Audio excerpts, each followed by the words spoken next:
Ora, posso dar início com o ligeiro atraso. Portanto, temos aqui o painel número 3, como veem aqui assim com uma equipa de alta qualidade. Quanto ao funcionamento, se estiverem de acordo, vamos tentar ser disciplinados. Os governos mandam-nos ser disciplinados em termos de gastos e de finanças. Nós aqui vamos ser disciplinados em relação ao tempo. Eu proponho que cada intervenção seja de 20 minutos, para depois ficarmos ainda com um bocadinho, eventualmente, para perguntas, respostas, dúvidas, para o chamado debate. Portanto, a primeira intervenção que temos aqui tem o título A Política Económica do Marquês de Pombal, o caso do Porto Santo. Portanto, vamos continuar no Porto Santo, que será apresentada pela doutora Cristina Trindade e pelo doutor Paulo Perneta. Passo já também à apresentação dos dois, que farão a primeira apresentação. A doutora Cristina Trindade licenciou-se em História pela Faculdade de Letras da Universidade de Lisboa, em 1978, e prosseguiu a sua formação académica na Madeira, na Universidade da Madeira. Pertence ao CLEPTUL, que é um centro de investigação, aliás, multipolar, não é? Não é só na Madeira. E à Cátedra Infanto Henrique da Universidade Aberta. É coordenadora executiva do Dicionário Enciclopédico da Madeira, onde eu tive também a honra de poder dar uma pequena colaboração, e é presidente da Associação Cultural, de uma associação cultural. O endereço eletrónico não interessa dizer aqui, mas não será um segredo, certamente. Não é. O Dr. Paulo Perneta é formado em Biologia, interessante, é uma pessoa que vem de uma área aparentemente bastante diferente, e do ramo de Biologia Celular e Biotecnologia.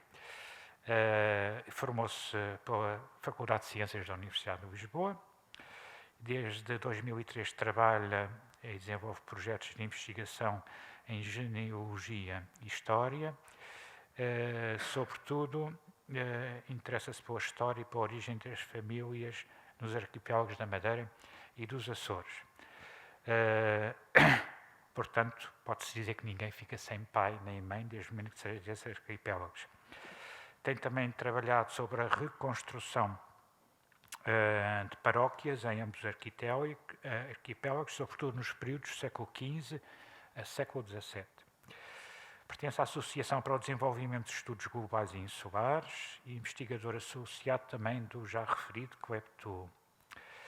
É membro da rede global Creative Commons e da Associação Wikimedia Portugal, e desenvolvendo um trabalho importante e de colaboração em vários projetos com esta dita fundação. Também o endereço eletrónico também não é segredo e não é preciso dizer aqui. Portanto, muito obrigado aos dois e o microfone é vosso.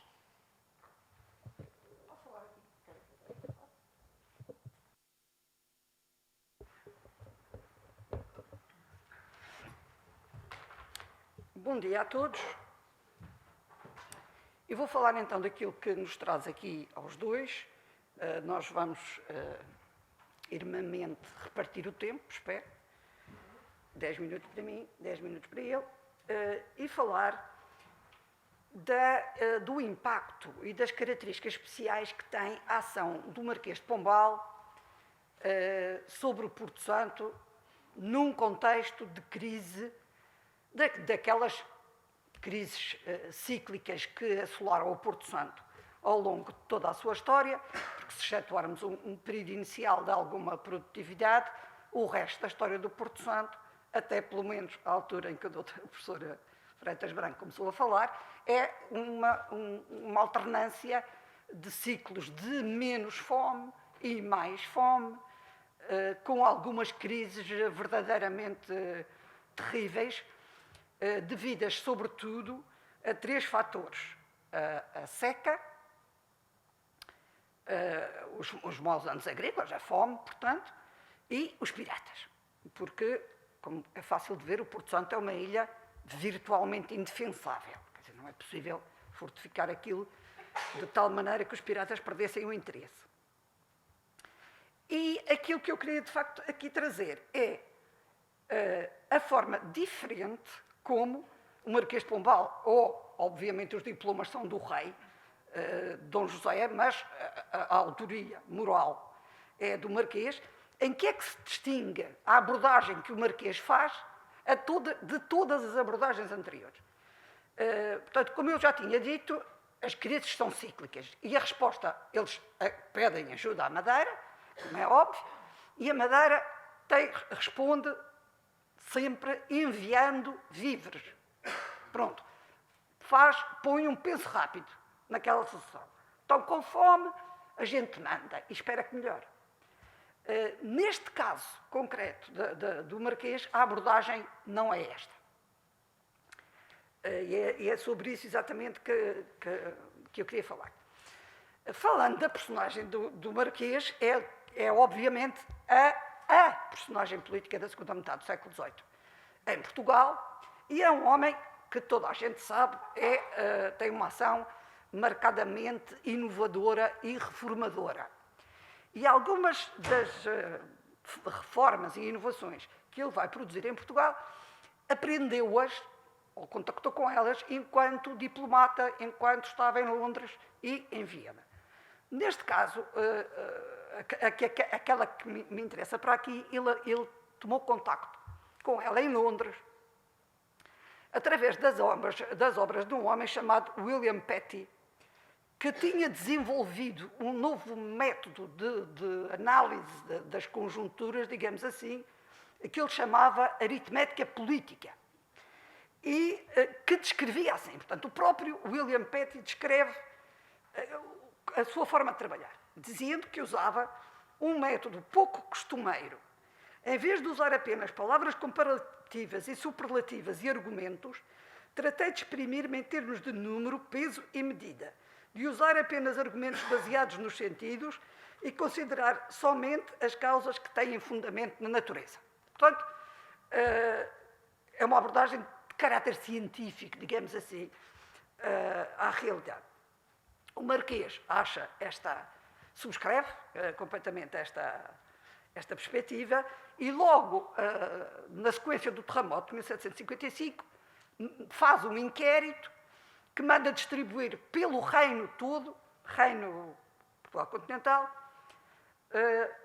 em que tenta saber, pergunta a que horas sentiram aqui o terremoto, se teve réplicas, quantas réplicas teve, quanto tempo duraram as réplicas, etc. Portanto, ele faz isto pelo país inteiro e recolhe os dados que o país inteiro manda. E é por isto até que há quem o considere o pai da sismologia. Portanto, é a primeira vez que alguém registra de uma forma regular, ordenada, dados recolhidos de uma forma sistemática também.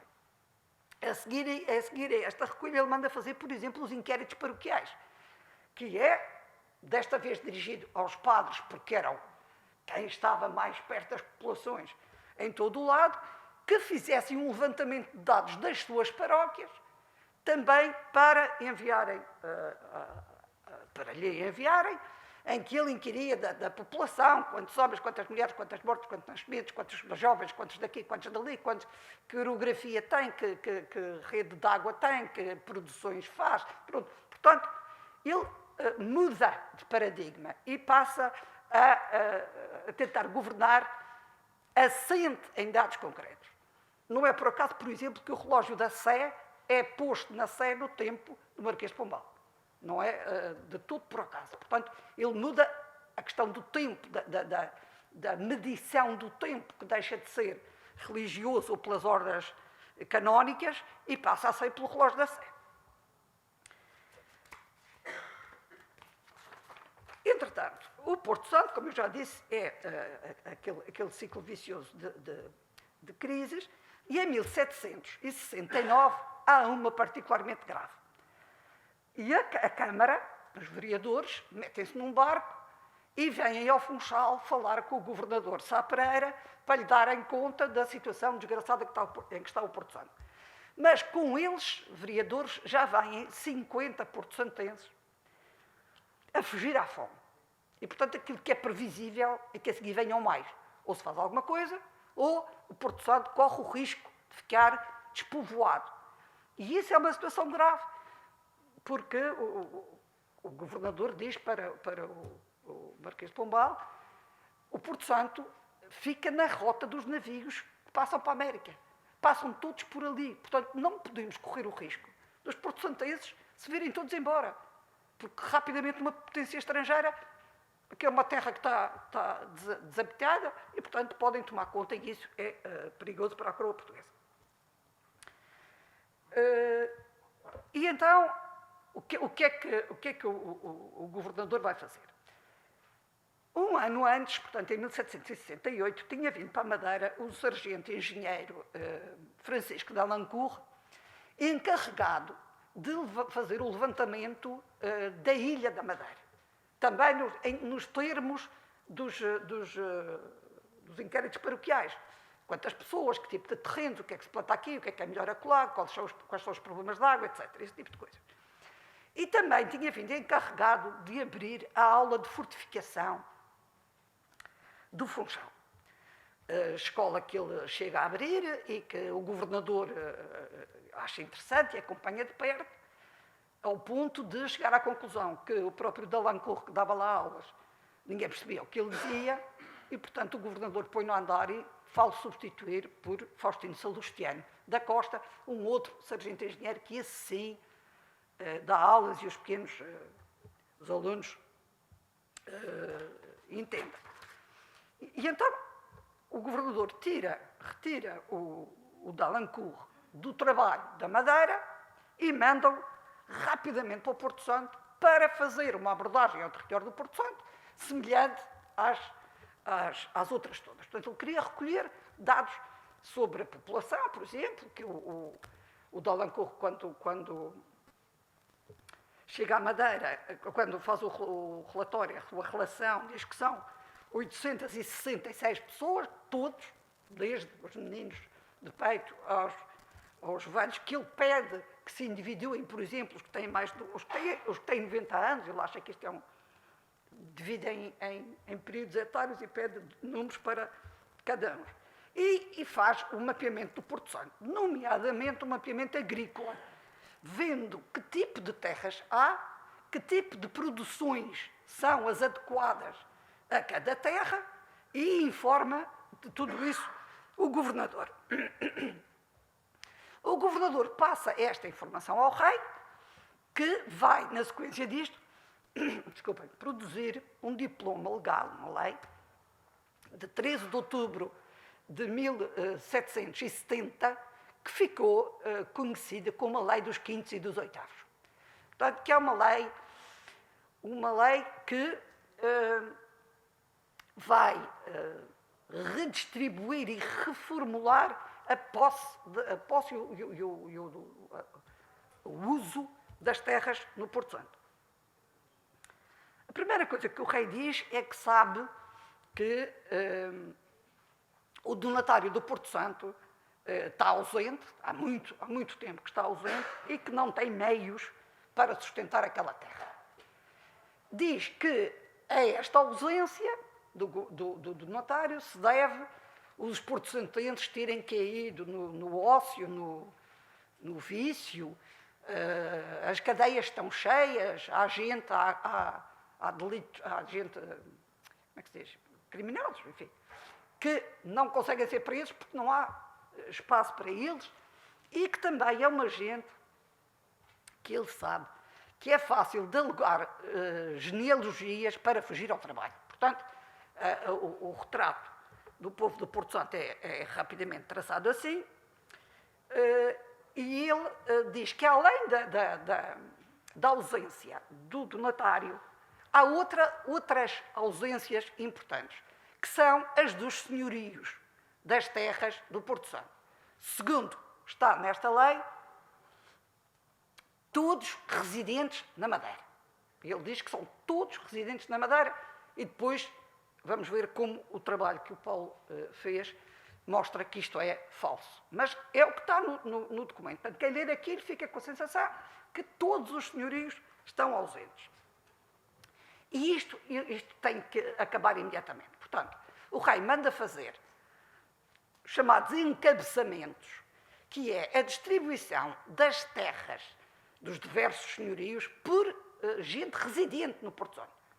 Para estar à frente da terra, tem que residir no Porto Santo. Ficam, portanto, com o domínio útil das propriedades, independentemente de quem sejam os senhorios, e vai mexer na forma de taxar a produção. Até aqui, e como se fazia na Madeira, era a meias. Metade para o senhorio, metade para o colono. E isto acaba. O rei vai determinar que as terras mais férteis paguem 1/5 da produção. As menos férteis, 1/8. É por isso que esta se chama a lei dos quintos e dos oitavos. E isto é uma abordagem notável porque é a primeira machadada no sistema de colonia que se dá. É a primeira vez que se mexe no sistema de colonia. Por outro lado, o rei manda também uma quantidade de rapazes do Porto Santo aprender ofícios para a Madeira. Que venham aprender a ser carpinteiros, alfaiates, sapateiros, oleiros. Arranjam um grupo de rapazes do Porto Santense para virem para a Madeira aprender uma profissão. E este tipo de formação profissional, digamos assim, era o que hoje se chamaria isto, é também uma novidade dos tempos de Pombal. Porque o Pombal mexe em tudo o que é educação, e cria especificamente escolas para ensinar coisas de caráter prático, como, por exemplo, a aula de comércio, destinada aos filhos de comerciantes para aprenderem câmbios, seguros, aritmética, contabilidade, disciplinas que não eram ensinadas em Portugal até aí.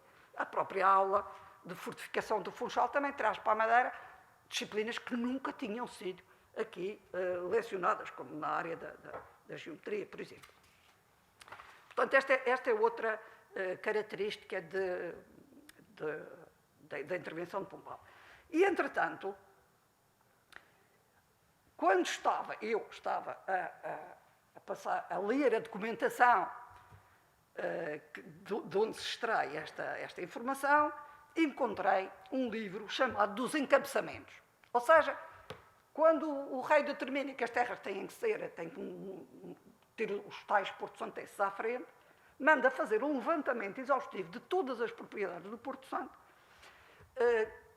confrontando esta com aquela, portanto, todas confrontam com outras, e quem é que está à frente, quem é que fica à frente e qual é a produtividade dessas terras. Eu confesso que olhei para este livro e disse, pronto, é o livro dos encabeçamentos. Mas, entretanto, falei nisto ao meu colega Paulo, e o Paulo disse, tão giro. É o mesmo tipo de coisas que eu gosto de trabalhar. Eu disse, fantástico.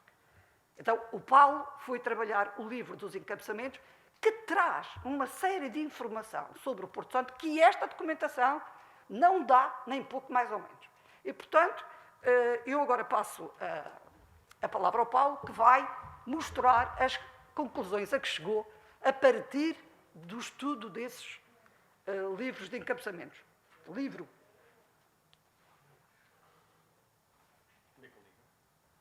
Ok.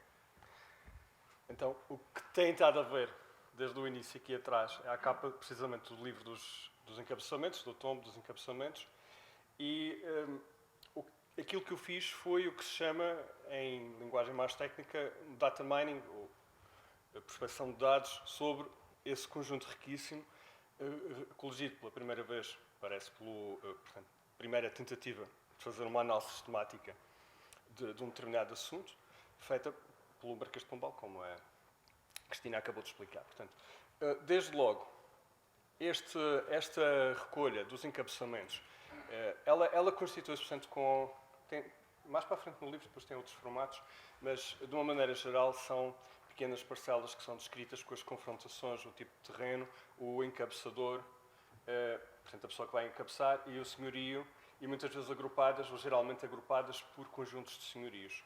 Esses senhorios, supostamente, são os senhorios que residem no Funchal e, segundo aquela lei, não sei se ele diz na Madeira, se diz no Funchal, Madeira.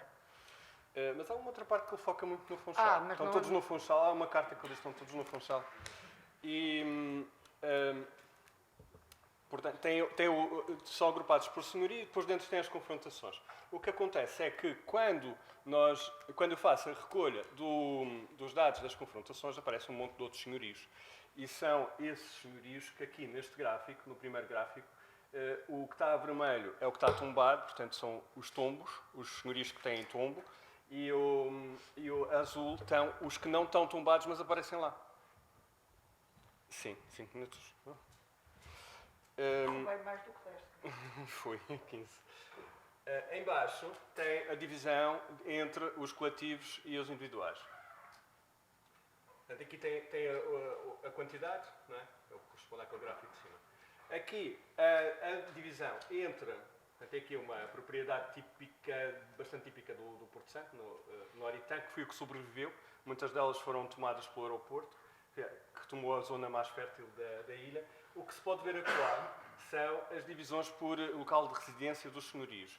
E o que está em cima... sim, o que está em baixo é o que está no tombo. Portanto, realmente eles são praticamente todos da Madeira, mesmo assim dá para ser os do Porto Santo. Mas os reais, que são os que se consegue tirar pelas confrontações, de facto dão um número bastante elevado no Porto Santo. E até há a região que tem, comparativamente aos outros concelhos, ou às outras designações de origem, é a que tem mais gente, é precisamente o Porto Santo. Embora não estejam tombados, o que não é estranho, não é? Porque se já estão... Se é de gente do Porto Santo, provavelmente são encabeçados pelas próprias pessoas do Porto Santo. Curiosamente, tem um de Lisboa. São todos da Madeira, menos um que é de Lisboa. E são todos distribuídos pela Costa Sul. Eu não encontrei... Há um no Porto da Cruz, mas, portanto, está ali muito perto de Machico. Mas é tudo, basicamente, fica praticamente tudo entre Funchal e Machico. Caniço, Gaula, tem uns da Calheta. Aqui, a divisão por género, porque, curiosamente, existem uma série de senhorios, mulheres, mais do que aqueles que se podia supor à partida, porque na altura era tudo dominado pelo patriarcado, não é? Mas sempre tem ali, sobretudo se nós só tomarmos a linha de conta os que estão tombados, tem uma percentagem de 16% ou 15% de senhorios que estão como mulher e que até o número podia ser mais alto, mas acaba por ser soterrado pela versão oficial, que era o homem que tinha o encabeçamento. Aqui, o que resta de algumas propriedades agrícolas que já não são cultivadas, mas que fazem parte deste conjunto que está no tombo, na Serra de Fora. Isto é uma proposta de construção de um cadastral com base nestes dados. Também no tema dos rumos de pesquisa, uma coisa que se pode fazer tendo as confrontações, elas têm um problema, que elas são todas em norte, sul, leste e oeste, enquanto que o Porto Santo tem uma disposição noroeste, sudoeste, nordeste. Sudoeste, nordeste. Portanto, mas tendo em linha de conta isso, e é engraçado, depois quando nós começamos a dispor as propriedades em matriz, começamos a ver que elas próprias se encavalitam de uma maneira sudoeste, nordeste. Isto é uma fase inicial, não é? Portanto, teríamos que pôr muito mais dados aqui, provavelmente ia buscar também aos conventos e aos outros.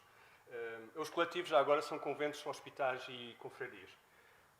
E buscar essas fontes para complementar a informação, mas é possível, pelo menos pareceu-me que seria possível fazer não só uma carta cadastral do Porto Santo de 1771, como eventualmente uma carta de solos. Não uma carta de solos, é muito ambicioso, mas uma carta que mostrasse onde é que estavam os terrenos mais férteis do Porto Santo e os menos férteis e comparar isso com a atualidade e tirar as conclusões pertinentes daí. Outro dado interessantíssimo que sai desta lista de encabeçamentos é a toponímia. Eu contei 300 topónimos e provavelmente há mais. Provavelmente há mais porque eu não as vi todas minuciosamente. E aqui não estão todos, não é? Eu escolhi assim, com dados muito interessantes. Alguns eu não consegui encontrar, muitos ainda estão na toponímia, outros estão alterados. Por exemplo, há um lugar que se chama o Baião, mas que aqui se vê que, se não me engano, é Belchel Baião. O lugar original, o Pico da Juliana, aqui aparece como Julianes, o que dá a entender que a origem, se calhar, pode não ser Juliana, mas pode ter sido um estropianço de uma outra coisa qualquer. E, enfim, toda uma área de trabalho que se abre. Aqui os encabeçadores, que é quem ficou à frente, e neste gráfico mostra a divisão da propriedade por encabçadores e vemos que é muito equilibrada. Só tem um que tem um pouco mais, que tem 3, se não me engano são 3%, ou 5%, é aquele manual 3,9%. Mas são muito... Há alguns ali que parece que são muitos, mas não é, porque as cores são muito parecidas. Portanto, a divisão por encabçadores é muito equitativa. Aqui um dado interessantíssimo, que é isto é a literacia dos encabçadores. Uma grande parte deles sabe escrever, sabe ler e escrever. Portanto, aquela população do Porto Santo não é propriamente uma cambada de brutos. Isto é a gente que cultivava a terra. Uma grande parte deles sabe ler e escrever. Uma porção muito pequena usa sinal para assinar, o que significa que o artesanato não devia ter grande expressão lá, porque são sobretudo os artesãos que usam esses sinais. É um estado intermédio entre o analfabetismo e a literacia. E pronto, claro que existem alguns que assinam de cruz. Aqui o género. Também aqui não são dados, isto não são dados, são os dados que aparecem na documentação, mas eu sei que não são os corretos, porque muito poucos encabçadores são mulheres, mas na prática depois quando a gente vê nas escrituras, vê-se que era a mãe que estava encabeçando. Finalmente, a divisão por tipo de... Aqui eu fiz uma lista dos tipos de propriedade que aparece, que tem o seu interesse. Por exemplo, o zirão, que vem da palavra árabe Al Jazeera, que significa ilha, e que tem a ver com os terrenos que tecram alagadiços. Vagens, rachãs, que é um termo também que é em desuso. As várias benfeitorias que aparecem nos encabeçamentos. Muitos aposentos, portanto, dá para ter a ideia que havia muita casa dispersa pela ilha, naqueles lugares. E, finalmente, o tipo de solo. Uma enorme preponderância dos solos pobres, que são os de oitavo, os quintos com uma parte pequena abaixo, e depois temos os mistos, que são os que eles dizem que metade é de quinto e outra metade é de oitavo.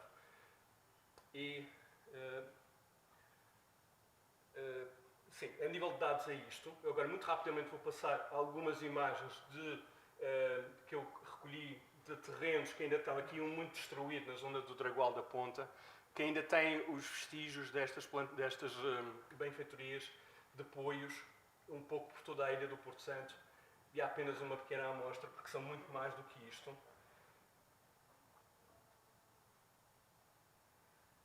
E pronto, é isto, está o último. Muito obrigado.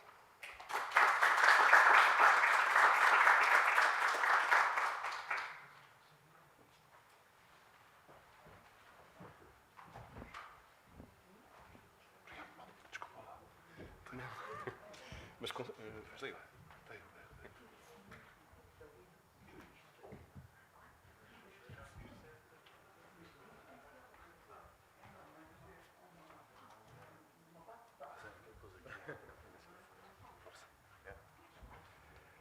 Ora, muito obrigado aos dois por esta proposta de reforma agrária.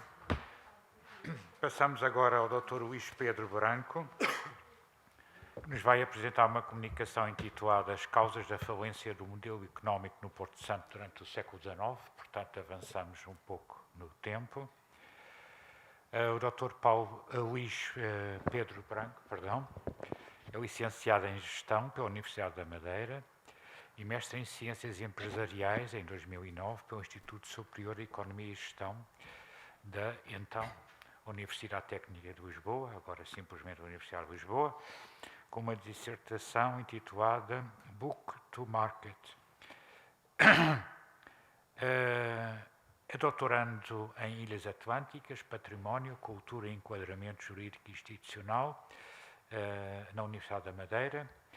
É diretor da Compliance de uma instituição financeira pertencente ao Grupo Santander e tem artigos publicados na área da gestão e atualmente tem-se interessado mais por temas que têm a ver com a história económica e empresarial em geral. Portanto, muito obrigado. O microfone é seu. Obrigado. 20 minutos, faz favor. Eu queria começar por agradecer aos presentes pelo tempo que estão a dispensar aqui para nos ouvir, a organização deste congresso, pelo convite que eu aceitei com muito gosto e que eu tenho que confessar que aproveitei portanto, a realização desta iniciativa para terminar uma pesquisa que tinha iniciado por acaso. Foi uma pesquisa que nasceu a meio de uma outra, que está no âmbito do meu doutoramento, e à qual eu me interessei e fui... que a curiosidade levou-me a avançar mais neste assunto e que se não fosse a realização deste congresso, penso que a investigação acabaria por ficar guardada numa gaveta e não viria à luz do dia assim tão brevemente. E é por isso que eu aproveito também esta oportunidade para referir a importância deste tipo de iniciativas, que não só é muito útil para a divulgação científica, mas também, como é o meu exemplo, para a própria produção de trabalhos. Portanto, eu vou-vos falar do Porto Santo. Temos vindo a falar toda esta manhã, já muitas coisas foram abordadas. Talvez vou dar uma perspectiva um pouco mais da economia do Porto Santo, uma visão um pouco mais específica. E vou começar por explicar quais são os pilares da economia do Porto Santo durante o século XIX.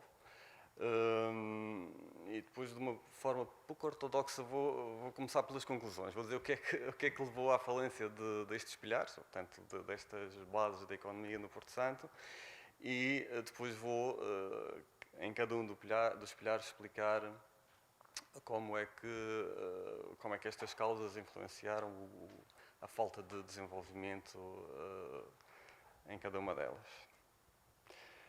Portanto, aqui um pouco introduzindo, durante o século XIX, Portugal foi palco de um grande número de alterações estruturais, com o desenvolvimento dos transportes, a modernização das instituições, o alargamento e aperfeiçoamento do setor primário. Foi durante este período que foram também encetados os primeiros passos para o desenvolvimento no setor secundário. No entanto, Portugal foi forçado a se especializar na exploração agrícola para se conseguir afirmar como país exportador. Esta estratégia foi prejudicada, em boa parte, porque as exportações eram feitas para a Inglaterra, país com o qual não existia protecionismo alfandegário. O modelo económico na Madeira também tinha por base a agricultura e estava baseado em duas vertentes principais. Uma da agricultura de subsistência familiar, que por vezes possibilitava algum rendimento extra através da venda de excedentes, e uma outra vertente mais vocacionada para a exportação, onde se verifica a predominância da cultura da vinha e da cana-do-açúcar. Durante o século XIX, a economia do Porto Santo também se caracteriza por estar baseada no setor primário, com a diferença de que a produção de vinho se destinava praticamente na sua totalidade ao consumo local e só algum excedente era vendido para a Madeira. O vinho do Porto Santo era rico em açúcar e usado para fornecer glicose destinada a afinar e a adoçar os melhores vinhos da Madeira, que eram destinados à exportação. No Porto Santo também se produziam cereais de sequeiro, a cevada, o trigo, o centeio, o milho e as lentilhas, mas as dificuldades relacionadas com a falta de água, como já falamos aqui durante esta manhã, fizeram com que a sua produção sofresse grandes variações ao longo do tempo, visto-se encontrarem muito dependentes das condições climatéricas para a obtenção de águas de rega. A modernização da tecnologia na agricultura apresentava-se pouco desenvolvida, muito por falta de investimento da sua população e do reino, na criação de alternativas para aumentar a disponibilidade de água de rega durante os períodos em que as chuvas eram menos abundantes. Uma outra fonte de rendimento e de ocupação da população ativa do Porto Santo era a extração da pedra-cal, como também aqui já foi falado. Este minério era abundante na ilha e de grande qualidade. Como veremos mais adiante, para além de não se encontrar muito suscetível às variações climatéricas, como a agricultura, a sua extração e transformação também sofreram importantes condicionantes que impediram maior desenvolvimento.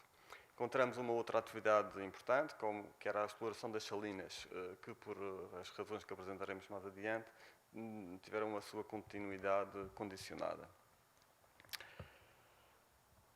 A história do Porto Santo é então marcada por inúmeros episódios de contração económica. muito relacionados com longos períodos de seca. A ilha é pobre em águas, sendo que durante o século XIX a sua população tinha unicamente a fonte da areia, a norte, a fonte do tanque e da fontinha, a sul, para se abastecer. A fonte do tanque é inúmeras vezes descrita como a mais abundante e fornecia água para as culturas mais próximas da vila, onde estavam situados as principais explorações agrícolas. A falta de meios para a distribuição da água de rega fazia com que as culturas mais afastadas dessas fontes fossem mais vulneráveis à falta de água durante períodos de maior seca. No entanto, a falta de água não é o único fator para contribuir negativamente para o desenvolvimento económico desta ilha. Uma rede de vias de comunicação reduzida e em más condições, bem como as precárias ligações marítimas com a Madeira, que era o principal mercado de venda de excedentes e de compra de bens essenciais para o Porto Santo, também se revelou como uma desvantagem para o crescimento económico da ilha e, consequentemente, da sua população. Outro fator que contribui para a fraca atividade económica verificada durante o período em estudo foi a falta de ligações com o exterior, digo, excepcionando a Madeira, porque lá está, as únicas ligações comerciais faziam-se com a Ilha da Madeira. Todas estas condicionantes contribuíram para uma evolução populacional muito reduzida durante quase toda a centúria, como verificaremos detalhadamente mais adiante. Portanto, eu aqui mostro duas imagens do século, já não são do século XIX, são do início do século XX, uma com um desembarque de pessoas na praia do Porto Santo, que estavam a ser transportadas para a terra aos ombros dos barqueiros. Isto mostra a dificuldade no desembarque tanto de pessoas como mercadorias, visto que durante todo o período em estudo não existiram qualquer infraestruturas que facilitassem o desembarque, portanto, quaisquer infraestruturas desenvolvidas para este fim. A outra imagem mostra um carro puxado a bois para transportar mercadorias, já muito próximo da vila. Isto aqui é logo após o fontenário da Fontinha, que ainda conseguimos ver ali ao fundo, a parte de cima do fontenário. E podemos verificar que o estado desta estrada, que era uma das principais vias de comunicação da ilha, não reunia as condições ideais para a utilização de veículos com rodas. Portanto, o uso mais frequente de veículos com rodas exigia ruas mais lisas para que a utilização destes veículos se tornasse mais eficiente. No entanto, ao longo do século XIX, verificamos que, e principalmente nos períodos de falta de alimentos, e de maior crise, as autoridades locais investiam em obras públicas, um pouco para dar algum dinheiro às populações, não é? O melhoramento das estradas era sempre uma das prioridades.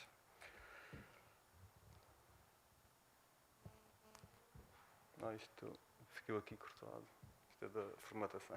Portanto, a primeira metade de 800 foi muito gravosa para o Porto Santo, porque entre épocas de redução populacional e estagnamento, apresentou um saldo médio negativo até ao último quartil do século XIX. A década de 50, conseguimos ver aqui, foi particularmente castigada pela existência de um prolongado período de seca e pelo agravado estado da crise que também se encontrava a economia da Madeira, que foi originado pela praga do Ovídio, que destruiu as vinhas, e pela cólera, que mais tarde atacou ambas as ilhas em 1856. Verificamos aqui uma inversão de tendência em 1878, que também ainda conseguimos ver aqui. No entanto, Portugal registra uma baixa densidade populacional durante toda a centúria, sempre inferior a 50% da população residente no concelho mais pequeno da Ilha da Madeira, que era o Porto Muniz. Esta característica, para além de ser uma das consequências da falta de perspectivas e baixa potencialidade de desenvolvimento económico da ilha, acaba também por ser um fator limitador pela dificuldade de se estabelecerem dinâmicas socioeconómicas capazes de contribuir para um crescimento efetivo. Portanto, vamos começar aqui na agricultura.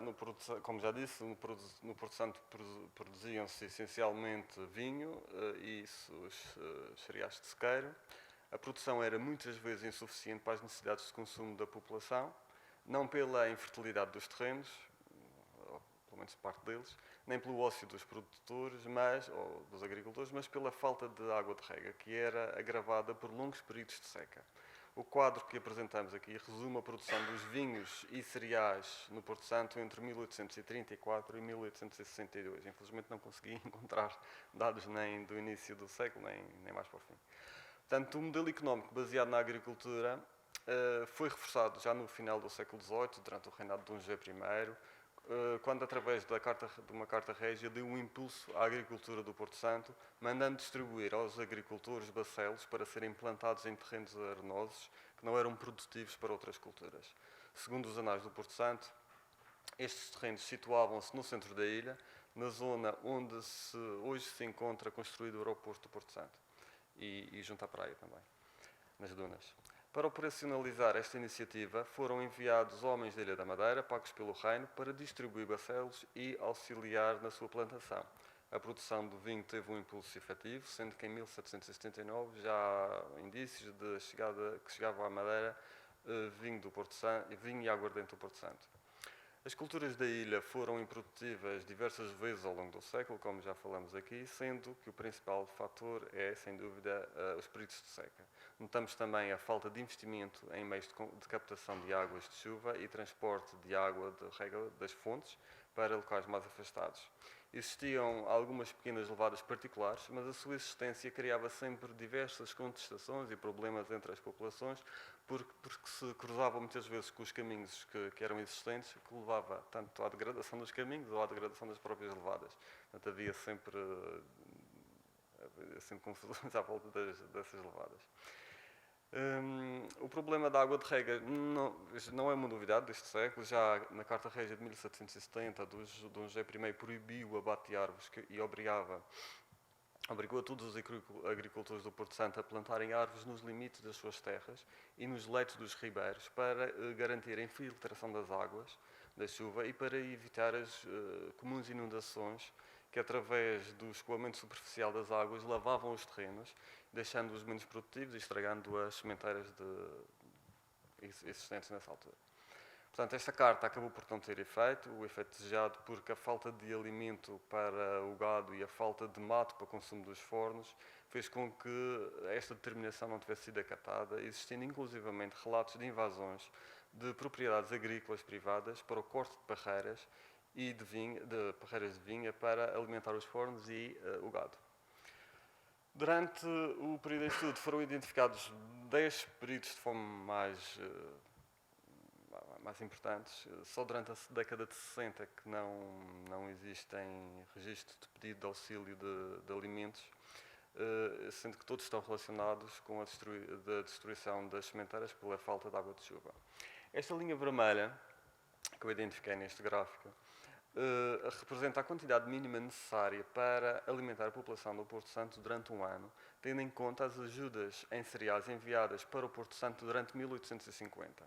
Podemos verificar pela análise do gráfico que foram poucos os anos em que a produção superou largamente este valor mínimo para alimentar a população.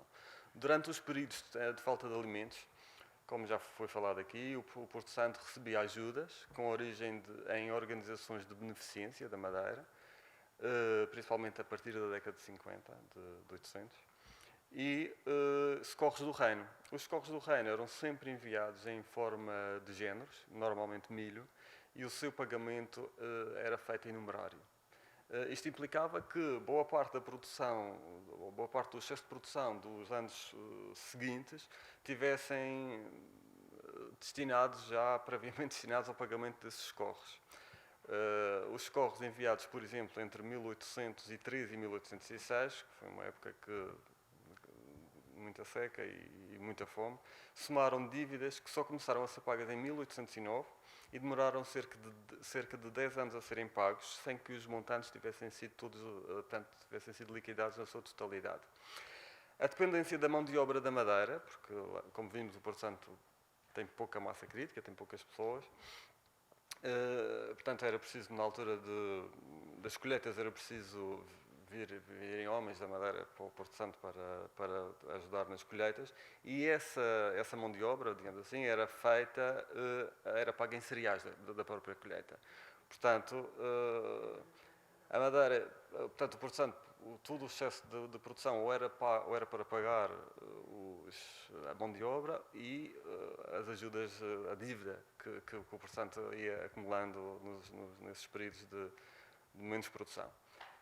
Portanto, durante os anos que mediaram as secas de 1823 e 1828, a obtenção de mão de obra da Madeira foi inclusivamente limitada para garantir o pagamento dos socorros.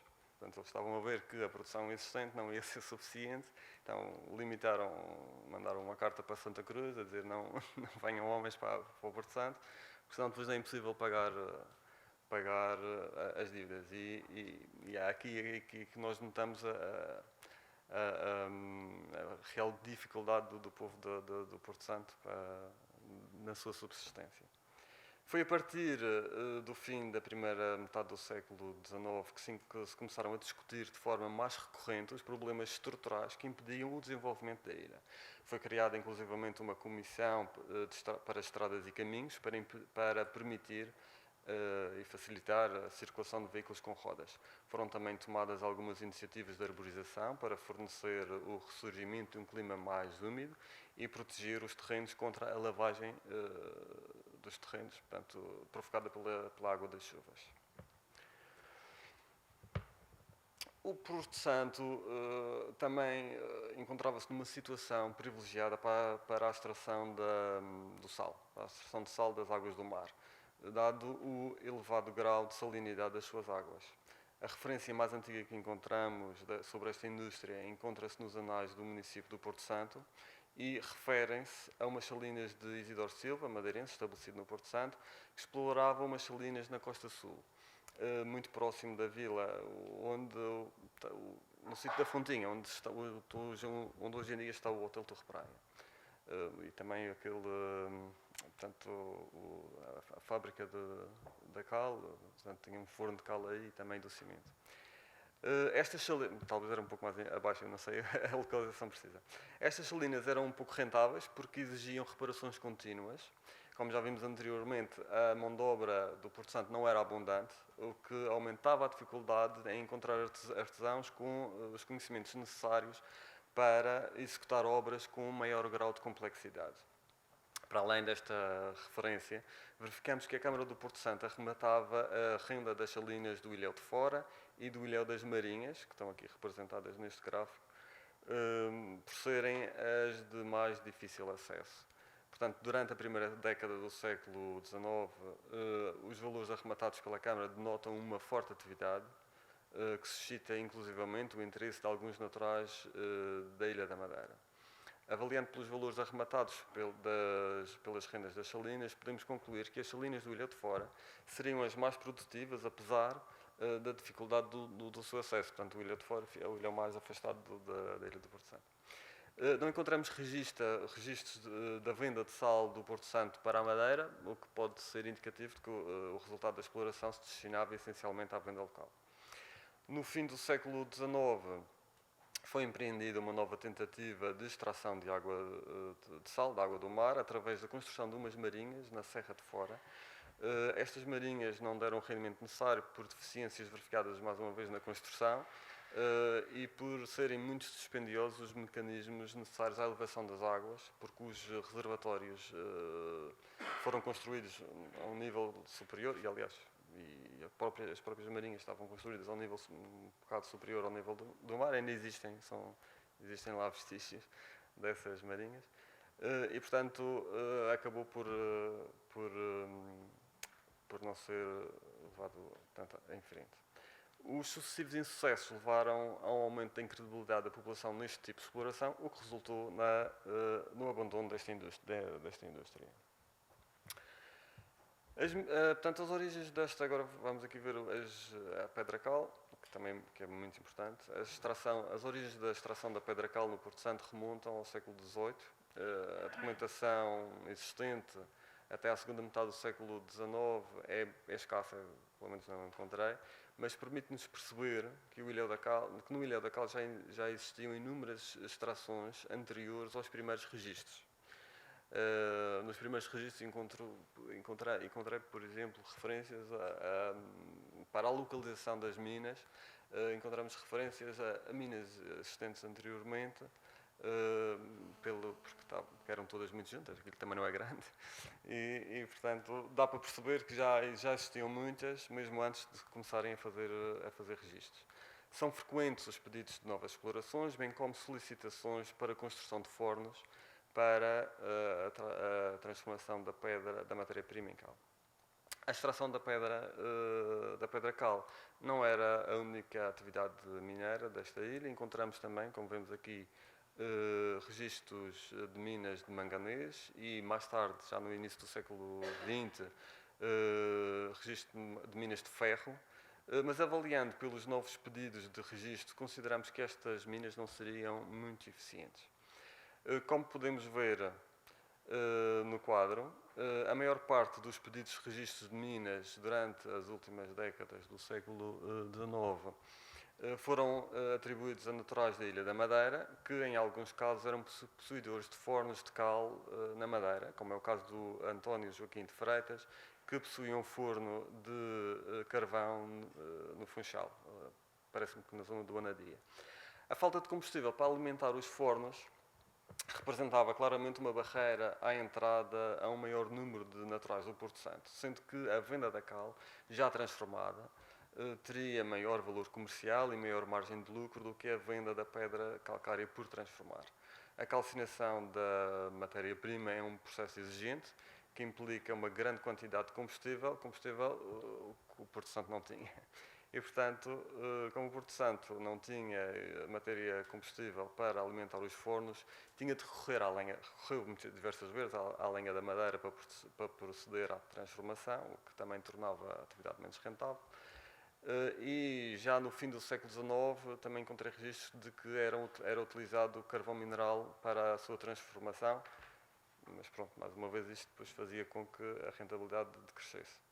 Por outro lado, sendo uma atividade com processos muito demorados e intensiva em mão de obra, implica que o dono da exploração tivesse liquidez suficiente para suportar longos períodos de extração, de processos de extração, transformação e transporte para a madeira, bem como tivesse garantidas ligações comerciais no ramo da construção para escoamento do seu produto. Estas limitações podem justificar a presença de um único natural do Porto Santo na exploração das minas de pedra cal. A transformação da pedra cal ou da cal para a madeira, o transporte, aliás, da pedra cal ou da cal para a madeira também condicionou a atividade. O transporte era realizado em embarcações de boca aberta, que navegavam sobretudo à vela, sendo que o transporte estava muitas vezes condicionado ao tempo e ao estado do mar. Os acidentes somaram-se ao longo do século, sendo que são inúmeros os relatos de naufrágios e acidentes com tripulantes e passageiros caídos ao mar. Estes acidentes mereceram a preocupação do Reino, sendo que na sessão de 3 de julho de 1848, na Câmara dos Dignos Pares, foi apresentado um parecer no sentido de animar a construção de navios de coberta para se empregarem ao comércio de umas ilhas para outras, em lugar dos barcos abertos, cuja navegação era considerada arriscadíssima. Este parecer foi tornado lei, é 16 de janeiro de 1848, mas não obteve grande adesão, visto que os proprietários dos barcos de cabotagem, que também estavam muito relacionados com a produção do vinho, estavam a passar momentos de falta de liquidez pela devastação portanto, do oídio nas vinhas da Madeira que castigaram a sua produção, a partir já desde 1846. Não nos foi possível determinar a quantidade de pedra cal extraída durante o século. No entanto, sabemos que representava uma fonte de receita muito importante para a Câmara, pelo que estava definido na Carta de Lei de 4 de junho de 1859. A taxa era inicialmente cobrada a cada barcada de pedra retirada do Ilhéu da Cal e, mais tarde, sob forma de imposto que recaía sobre cada tonelada de pedra calcária extraída. Muito obrigado. Ora, muito obrigado ao Dr. Luís Pedro Branco pelos dados, por uma série de dados relativos a salinas, cal e sobretudo transporte. Portanto, estas coisas estão muito interdependentes e forneceram-nos dados muito importantes e interessantes sobre esta engrenagem Agora passamos à última comunicação da doutora Liliana Correia, que já ali temos, que nos vai falar sobre a família Blandi, que também já foi citada aqui assim. A família Blandi na Madeira, investimentos e estratégias empresariais no século XIX, uma visão panorâmica. A doutora Liliana Correia é licenciada em Línguas e Literaturas Modernas, variante inglês e alemão. Concluiu o mestrado em Cultura e Literatura Anglo-Americanas em janeiro de 2005. É professora de inglês e alemão no terceiro ciclo e secundário desde 97. Tem colaborado com o IAV desde 2014, primeiro como professora classificadora do exame de inglês de nono grau, Key for Schools, e mais tarde como formadora e supervisora no exame Preliminary English Test.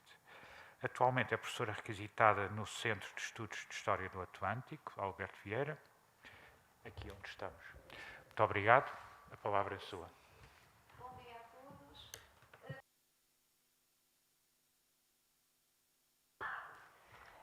Então, como eu vos dizia, gostava de vos dar os bons dias e agradeço o convite que me foi endereçado para participar neste Congresso de História da Madeira, subordinado ao tema Rumos de Pesquisa, Problemáticas, Análises.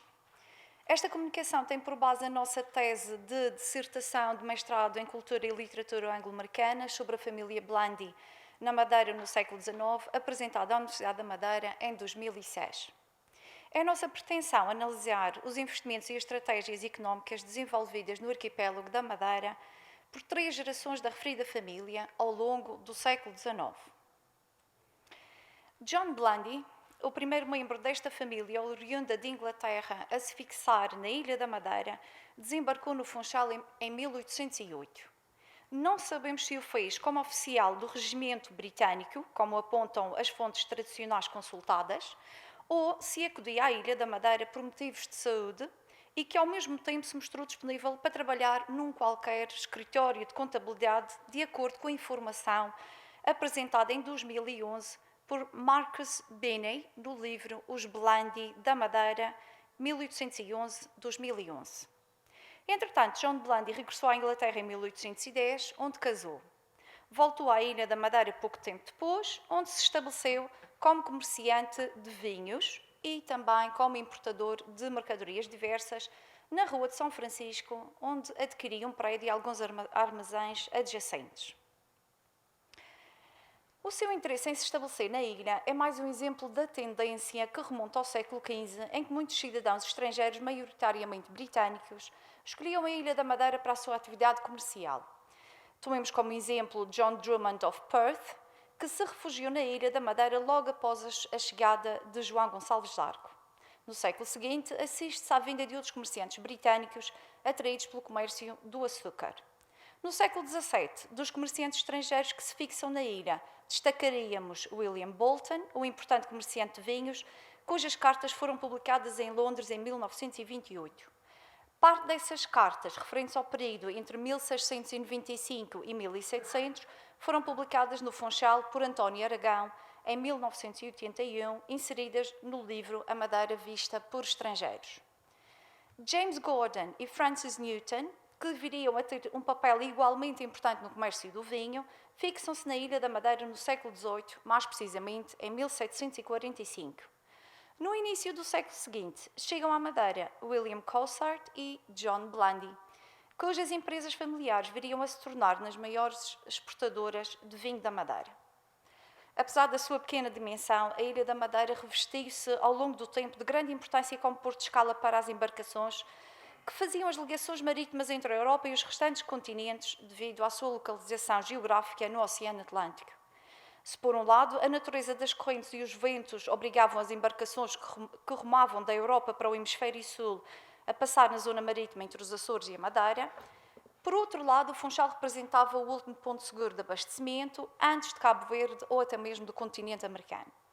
Para além disso, os britânicos fixam-se na ilha na sequência dos benefícios decorrentes de uma série de acordos privilegiados, como é o caso do Tratado de 1663, o qual proibia a exportação de mercadorias europeias para as colónias britânicas, com exceção da Ilha da Madeira e dos seus negociantes britânicos. Acrescente-se que parte destes comerciantes, mais especificamente os mais antigos e os mais prósperos, pertenciam à British Factory, a feitoria britânica, cujos objetivos passavam por organizar os assuntos relativos aos comerciantes britânicos e tratar de assuntos diversos com as autoridades portuguesas. Esta organização tinha o poder de fixar o preço do mosto e dos vinhos para exportação. A feitoria fazia convergir parte dos seus fundos, que eram obtidos a partir de um imposto cobrado sobre as embarcações e sobre o vinho, designado de National Fund, ou o tributo da nação, para trabalhos de utilidade pública, nomeadamente a construção e melhoramento das levadas. Esse fundo foi também utilizado para a aquisição de uma bomba inglesa e de um cabrestante, para a construção de um hospital, de um cemitério, em 1767, e de uma igreja, em 1826, para a comunidade britânica. A construção do cemitério revestiu-se de uma importância extrema para a comunidade britânica estabelecida na ilha, já que os corpos de todos aqueles que não eram católicos romanos não eram sepultados em terra, mas sim atirados ao mar, curiosamente na zona do Garajal. Para além disso, o tributo da nação era usado pela feitoria britânica para conceder pensões aos seus membros em dificuldade e presentear anualmente o governador da ilha com uma generosa quantia em dinheiro. Esta organização, que estava sediada numa mansão junto à Ribeira de Santa Luzia, foi extinta em 1838, quando a legitimidade da feitoria britânica em cobrar impostos sobre embarcações e vinhos de comerciantes que não pertenciam à feitoria foi posta em causa. Os seus membros formaram posteriormente um clube exclusivo situado na frente de mar, a que chamaram The English Rooms, local onde poderiam continuar a encontrar-se e conviver. Com o lucro obtido no comércio do vinho e da importação de mercadorias, John Blandy adquiriu várias propriedades, em especial no Santo da Serra. Entre 1844 e 1850, contamos 15 contratos celebrados entre John Blandy e diversos habitantes daquela localidade para a compra de terrenos. Esta situação verificou-se muito por conta da heresia calista, que levou algumas centenas de madeirenses a emigrar para o Novo Mundo, sobretudo para as ilhas do Caribe e para os Estados Unidos. Robert Cayley, um médico escocês, desembarcou na ilha em 1838, acompanhado da sua esposa, a qual se encontrava adoentada, mas esperançosa que o clima da ilha a ajudasse a recuperar, como era comum na altura. Profundamente seguidor do protestantismo, Cayley, assistindo ao elevado analfabetismo do povo madeirense, decidiu criar as chamadas escolas das primeiras letras, onde a aprendizagem era feita com base no estudo da versão vernácula da Bíblia, ao mesmo tempo que prestava auxílio médico gratuito às populações. Não tardou que este fosse acusado de pregar a religião que professava. Após a recolha das Bíblias e de uma série de ordens de prisão e perseguições aos seguidores de Robert Cayley, o médico seguiu o conselho do cônsul inglês e fugiu da ilha disfarçado de mulher para escapar à perseguição de muitos madeirenses insatisfeitos e então dirigiu-se para numa dessas embarcações com destino à América. Cerca de 400 madeirenses que, entretanto, se haviam convertido ao protestantismo abandonaram a ilha entre 1846 e 47.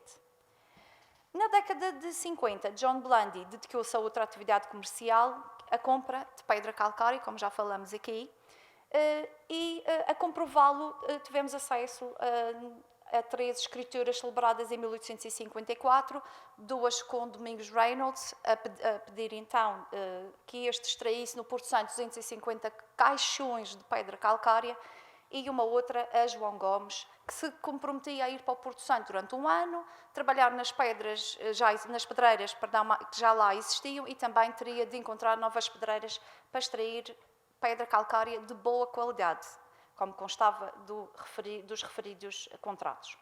O sucessor de John Blandy, é importante referir que a pedra calcária era extraída no Ilhéu da Cal, no Porto Santo, onde existia um número considerável de pedreiras, como já vimos aqui, apesar das pequenas dimensões daquele ilhéu, e depois era trazida para o Funchal em embarcações para depois ser cozida nos fornos de cal. Era assim também que muitos habitantes do Porto Santo conseguiam chegar ao Funchal, dirigiam-se então ao ilhéu da cal e aí aguardavam para embarcar num desses barcos que faziam o transporte de cal para o Funchal. O sucessor de John Blandy, Charles Blandy, obteve licença para elaborar com o forno de cozer pedra calcária de Santa Catarina a partir de 1857, que pertencia a Luís Vicente de Fonseca. 2 décadas mais tarde, este forno é comprado pela empresa Blandy, que no final do século passou a explorar diversas pedreiras no Ilhéu de Baixo, ou chamado Ilhéu da Cal, cuja pedra era transformada no forno de Santa Catarina. A título de curiosidade, entre 1896 e 1910, a Casa Comercial Blandy requereu a exploração de 30 pedreiras. Charles Blandy, que assumia a direção da empresa John Blandy & Sons em 1855, continuou a desenvolver, como falamos, o negócio da pedra calcária. Já no comércio do vinho, Charles Blandy deparou-se com vários problemas causados pelo oídio, o qual devastou as plantações da vinha na ilha em 1852. Das 70 casas britânicas que comercializavam vinho em 1850, apenas 15 estavam em atividade em 1855. Portanto, em 5 anos, houve um decréscimo muito grande do número de casas comerciais. Quase todos os negociantes de vinho que estavam há muito estabelecidos na Madeira decidiram partir.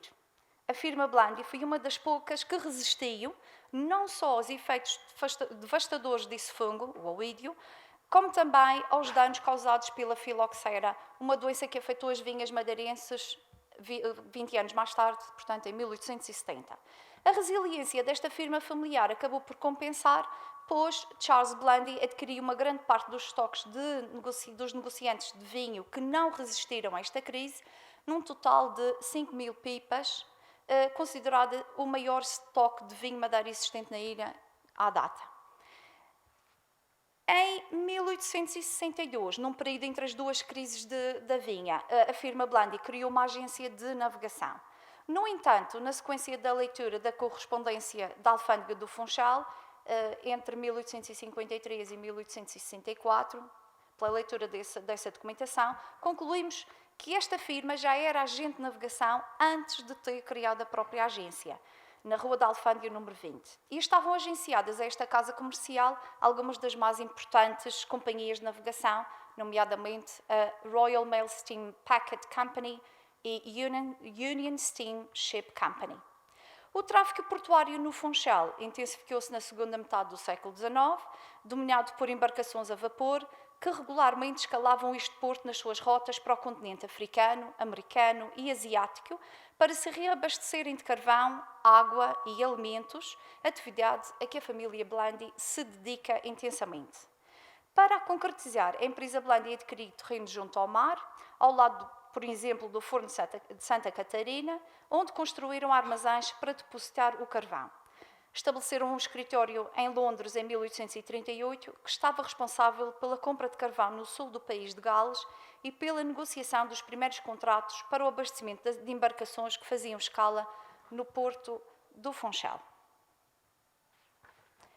Foi sucessor de Charles Blandy, o seu filho John Burden Blandy, que expandiu a firma familiar Blandy Brothers and Company, da qual foi sócio-gerente entre 1878 e 1912.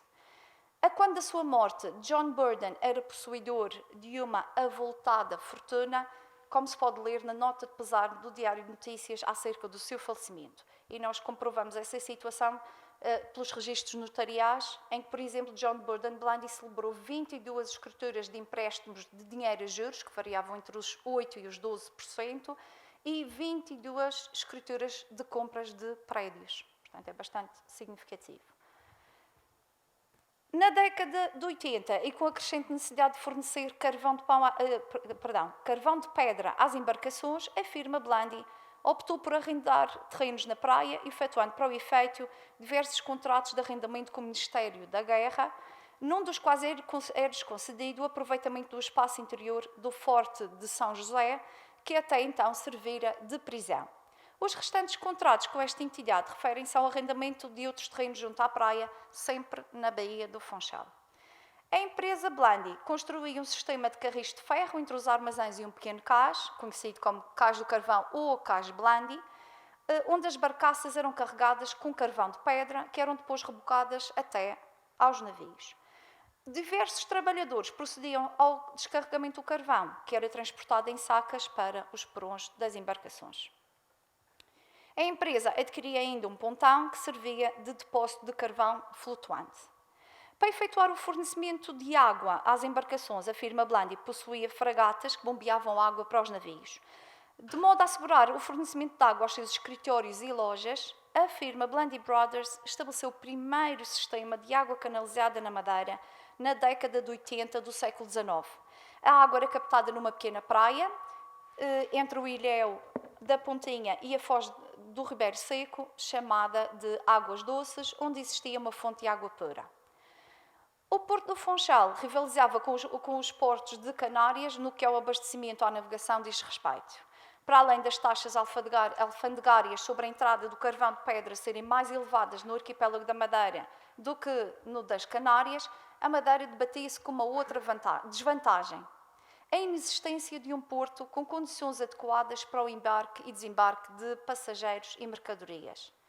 Foram várias as vozes que se insurgiram contra as elevadas taxas que recaíam sobre o carvão e que defendiam a criação de um porto franco, como o governo espanhol fizera nos portos de Gran Canária e de Tenerife. Apesar de tudo, o abastecimento de carvão à navegação foi de tal forma lucrativo para a firma Blandy Brothers que em 1886 John Burden Blandy abriu a empresa Blandy de Las Palmas, nas Ilhas Canárias, para aí continuar com a atividade de fornecimento e abastecimento das embarcações com água e carvão. A frota de embarcações da empresa Blandy, disponíveis para efetuar o abastecimento de carvão e água às embarcações que aportavam no Funchal, rondava as 40 barcaças a que se juntavam vários rebocadores. A sua manutenção era feita no arsenal da empresa Blandy, denominado Madeira Engineering Company, vulgarmente conhecido por Arsenal de São Tiago, que se situava onde é hoje o Hotel Santa Maria. Este arsenal não só reparava as embarcações que escalavam o Porto do Funchal, como também foi responsável pela construção de inúmeras embarcações, nomeadamente lanchas costeiras e baleeiras.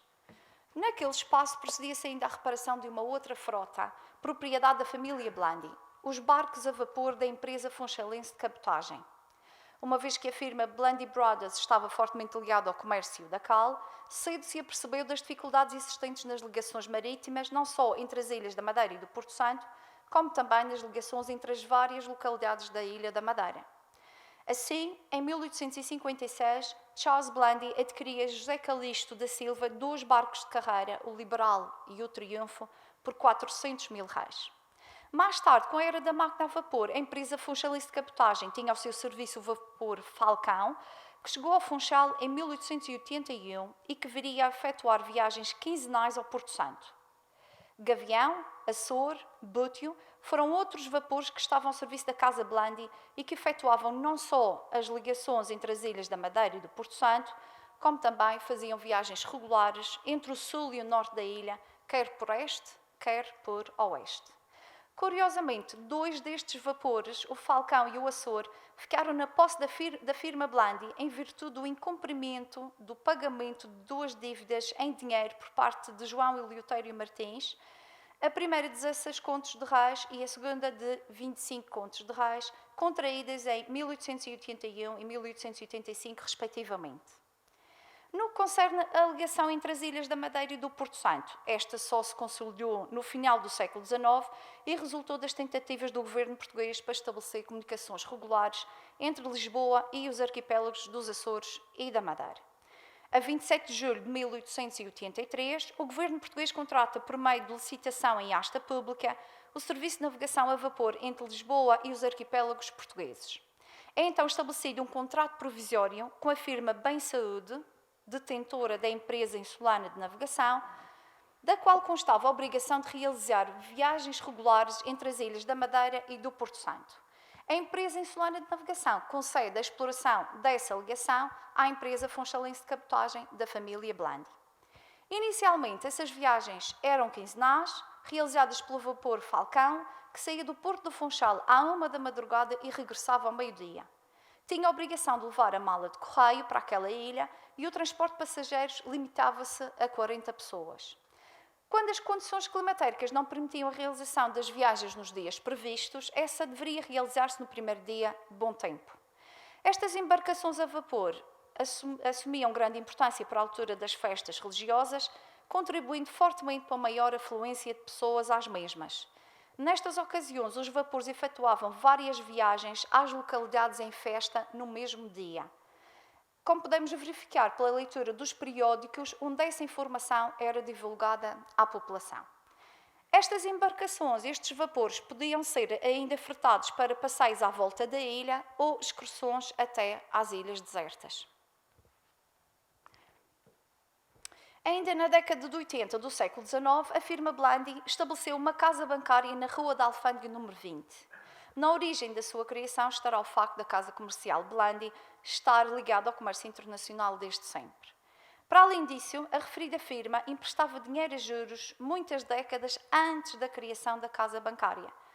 Na década de 80, encontramos vários exemplos nos registros notariais de empréstimos de dinheiro de grandes montantes, dos quais se destacam os empréstimos ao segundo Conde Carvalhal e à firma Freitas e Macedo e também, como referimos anteriormente, a João Eleutério Martins, também ligado à navegação costeira. Foi na sequência de empréstimos em dinheiro que ainda nesta década John Burden adquiriu a quinta do Palheiro Ferreiro ao segundo Conde Carvalhal. Esta propriedade, tal como o Palácio de São Pedro, estava hipotecada a favor de várias partes, das quais se destaca a empresa Blandy. Face às dificuldades encontradas para proceder ao pagamento da dívida, o Conde decidiu vender a quinta do Palheiro Ferreiro por 13 contos de reis à empresa Blandy Brothers a 12 de dezembro de 1885. John Burden Blandy, sócio-gerente da firma Blandy, mudou-se para a quinta somente em 1891, depois de ter mandado construir uma nova casa. Aí recebeu o rei Dom Carlos I e a rainha Dona Maria Amélia, a 24 de junho de 1901, para os quais realizou um banquete com numerosos residentes britânicos como convidados. A extensão e a sumptuosidade da quinta foram retratados por vários autores, dos quais destacamos Maria Lamas, Bulhão Pato e Isabela de França, só para mencionar alguns. No início do século XX, a firma Blandy Brothers encontrou uma outra área de investimento. Estabeleceram uma fábrica de moagens de cereais, que, não sendo a mais produtiva, era a mais avançada ao nível da automatização no ano de 1900. Em 1907, a fábrica Blandy era a que liderava a elaboração efetiva anual com cerca de 1.200 toneladas de cereais moídos. A referida firma era igualmente proprietária de uma fábrica de panificação na Rua do Hospital Velho, conhecida pela Padaria do Blandy, cujos produtos tinham grande aceitação. Encontramos um anúncio de abril de 1930 a publicitar o pão Blandy, que custava 190 reais e que poderia ser adquirido na Rua dos Tanoeiros, número 87. Mais tarde, a fábrica e a padaria da firma Blandy foram adquiridas pela Companhia Insular de Moinhos. Ainda durante o período de gerência de John Burden Blandy, obviamente da firma Blandy Brothers, gostaríamos de salientar a compra do Diário de Notícias, Madeira, em 1896, uma das aquisições da família Blandy que ainda se mantém na sua posse até aos dias de hoje. Como podemos concluir, os investimentos da família Blandy ao longo do século XIX abrangeram várias áreas que contribuíram não só para a sua prosperidade, como também para o desenvolvimento económico da Ilha da Madeira. Agradeço a vossa atenção.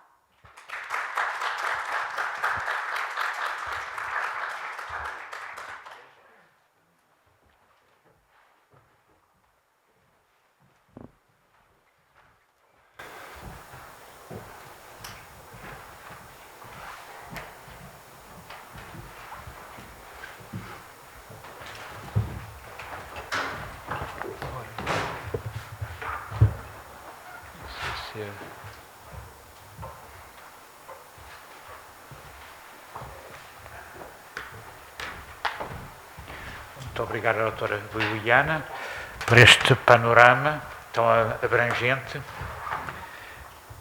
de uma empresa também ela muito abrangente. E agradeço a todos, já estamos completos e, portanto, abrimos uma fase de debate, perguntas, esclarecimentos.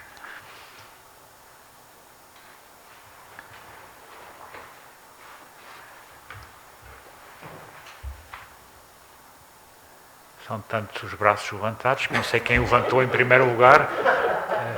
Não garanto que vá cumprir a ordem dos pedidos de palavra.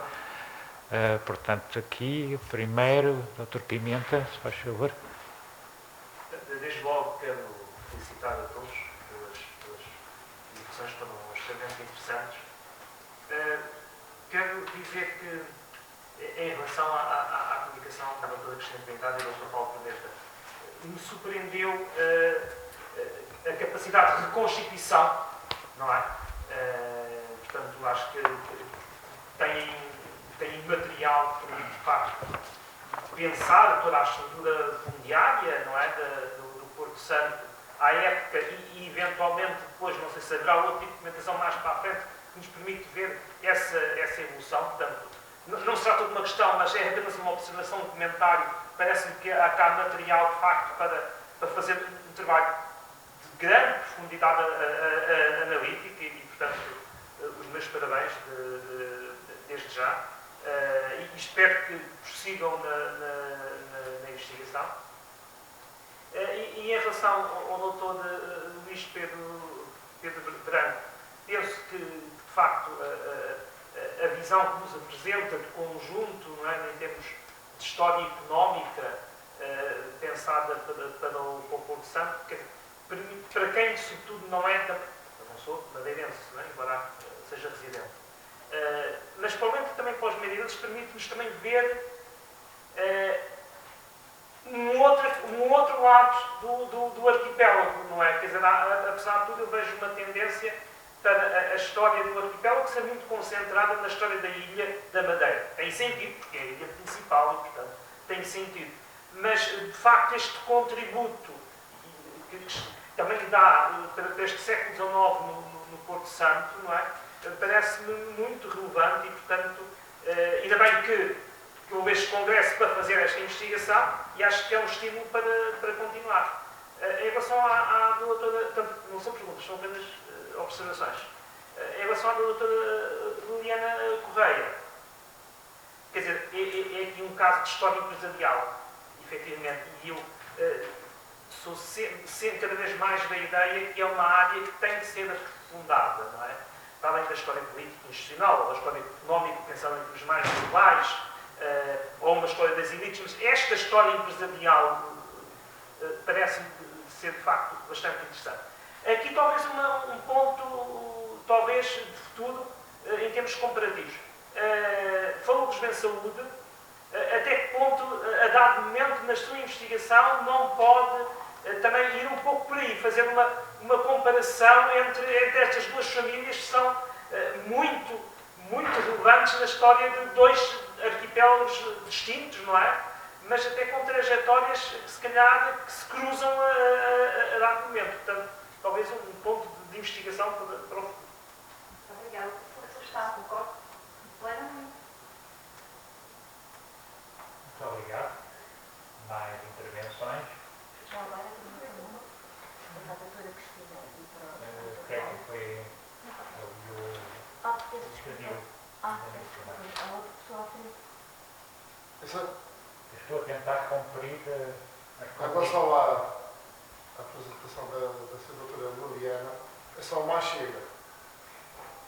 O Gavião foi o primeiro navio que fez ligação regular para o norte da Ilha da Madeira, em 1897. E o Feiticeiro do Norte fez esse registro, a importância do barco para o norte da ilha. Portanto, a primeira passagem foi para o lado de Mexico, para o lado de leste, que depois das feiras assim para o lado. Ele faz a passagem portanto, faz o registro da passagem no barco de São Jorge e sim na comunicação social, na altura. E aí vê-se a grande importância. Aqui está aí, o Falcão fazia ligação da parte sul da ilha e esporadicamente ia ao norte da ilha.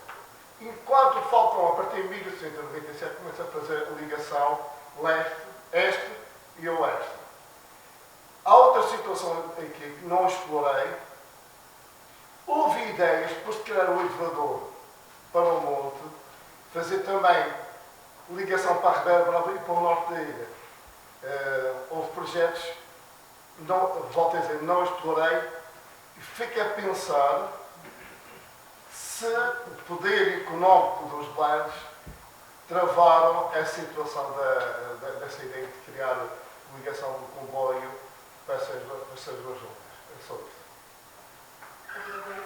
Eu só queria também dizer que, inicialmente, o contrato inicial para fazer a ligação entre a Ilha da Madeira e do Porto Santo, o que foi definido era que realmente era um Falcão. Poderia ser qualquer outra embarcação desde que tivesse previsão da capitania do Funchal. Mas, inicialmente, foi mesmo o Falcão que ficou definido no contrato com os bens. Mas eu sei que depois vieram outras embarcações e depois, quando começaram a fazer essas ligações, não só entre a Ilha do Porto Santo e a Madeira, mas à volta da ilha. E tem razão, porque eram feitas em dois sentidos, por este e por oeste, e havia determinadas embarcações, provavelmente pela sua resistência, pelo motor que tinham, eram destinadas mesmo ao Mar do Norte, à costa norte, que era sempre mais complicada de ser realçada, sem dúvida. Em relação à sua segunda observação, é possível que tenha existido essa influência da família Blandi, não é? Porque interessava-lhes manter essa navegação costeira, até porque tinham esse investimento feito nos vapores, e eu penso que eu não estudei, não me cruzei com essa informação, obviamente, mas claro que teriam todo o interesse em manter a sua atividade de exploração da navegação costeira. Obrigado. Creio que seja a doutora Rita. Essa é uma pergunta à Liliana que, entretanto, não consegui acompanhar. Em relação à contribuição para a construção e manutenção das levadas, era através do tributo da nação? Sim, eles chamavam em inglês National Fund e em português foi traduzido para Tributo da Nação. Esse fundo era usado para variedíssimas coisas, como nós vimos, inclusive para a construção do cemitério britânico, que inicialmente depois aumentava e existia, a uma determinada altura existiam uns para os dois cemitérios, uns para os britânicos e outros para outros estrangeiros que falecessem na ilha. E para outras situações, para a tal pensão. Era para 1837 ou não? Em relação ao cemitério. Não, ao tributo da nação. O tributo da nação existia desde a criação desta feitoria britânica, desde que ela surgiu, começou-se então a cobrar este imposto, que era sobre as embarcações e sobre o. Mas quando é que acaba? Quando termina? 1838. Há quem aponta para 48. Mas a partir ali de 38 é quando se dá também o encerramento da sede, que funcionava então junto à Ribeira de Santa Luzia, e coincide realmente com toda aquele.